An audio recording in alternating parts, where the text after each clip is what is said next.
この二つの文はどう違いますか？止めましたは他動詞、止まりましたは自動詞と言います。まず他動詞を見てみましょう。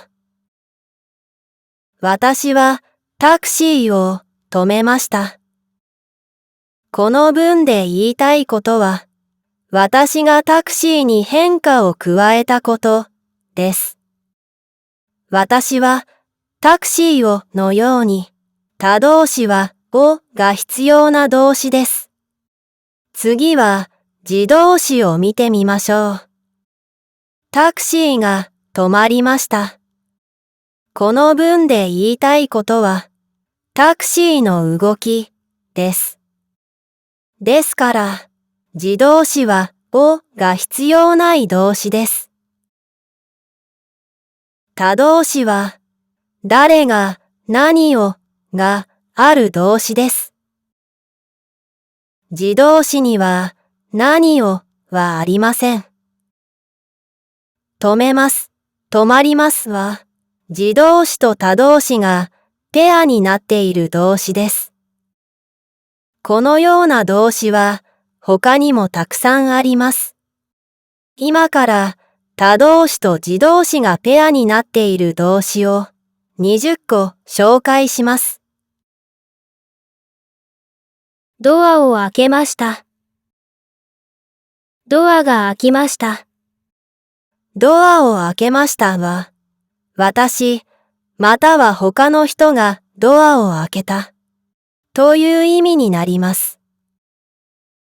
ドアが開きましたは、それが自然に起こったとき、または誰がを言わないときに使います。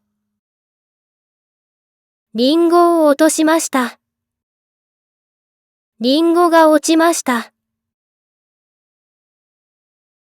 窓を割りました。窓が割れました。椅子を壊しました。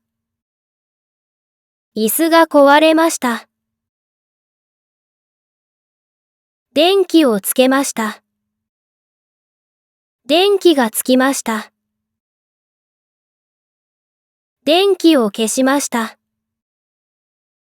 電気が消えました。ドアを閉めました。ドアが閉まりました。鍵をなくしました。鍵がなくなりました。色を変えました。色が変わりました。水を出しました。水が出ました。お金を入れました。虫が入りました。木を切りました。髪が切れました。お皿を並べました。子供が並びました。髪を折りました。骨が折れました。学生を集めました。学生が集まりました。水を流しました。音楽が流れました。ビールを冷やしました。体が冷えました。部屋をきれいにしました。部屋がきれいになりました。ビジネスを始めました。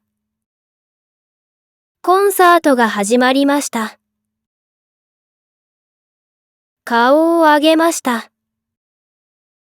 熱が上がりました。